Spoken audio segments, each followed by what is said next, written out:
Alors, Laura. Mon problème en urgence, c'est que je me sens très essoufflé, presque oppressé. J'ai commencé un nouveau boulot dans un magasin bio, je suis debout toute la journée au magasin et monte les escaliers plusieurs fois par jour. Au début du programme, j'ai eu des moments de fatigue, j'ai attrapé un rhume et mouche beaucoup, ce qui est plutôt positif. Oui. Maintenant, je me sens assez en forme, je me régale de manger cru, j'ai plus envie de sucreries, mais j'ai peur de fatiguer mon corps. Est-ce une peur? Oui. Une illusion? J'ai besoin d'être rassuré. Pourquoi est-ce que tu crains de fatiguer ton cœur? Est-ce que le manque de protéines ne va pas fatiguer mon cœur? Je ne vois pas le lien qu'il y a entre les protéines et le cœur. Les contractions cardiaques sont gérées par les glandes surrénales. Les glandes surrénales. Ils sont gérés par les glandes surrénales. Donc, les glandes surrénales et les protéines, je ne vois pas quel lien ça peut avoir. Les glandes surrénales et le sommeil, oui. Les glandes surrénales et les fruits, oui. Mais les glandes surrénales et les protéines, non. Les protéines ne sont que des matériaux de construction tissulaire et c'est tout. Hein. Passés à l'âge adulte, ils ne servent qu'au remplacement des tissus qui sont détruits chaque jour. Uniquement.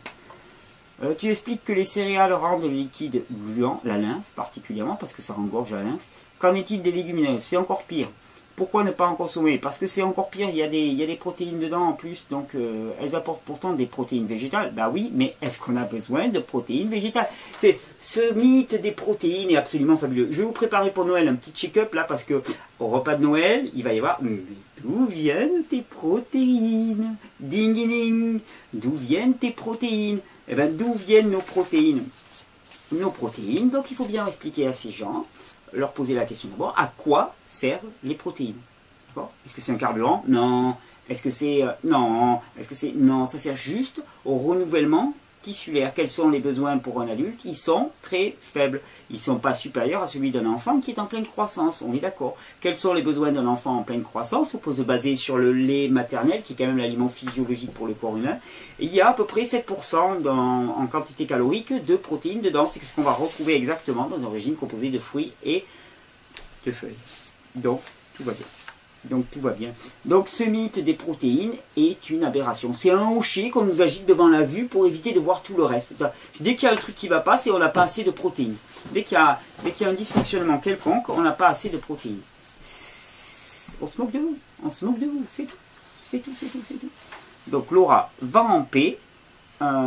C'est pas des protéines qu'il s'agit. Tu n'as pas besoin de légumineuses. Tu as besoin de carburant. De carburant et de fruits, et si tu es essoufflé et ainsi de suite, eh bien c'est que tu manques d'énergie, tu devrais te reposer avant tout pour renforcer ton énergie. Ça peut être aussi une réaction en cours de détoxination, donc tu adaptes ton rythme à ce que tu vis. Voilà.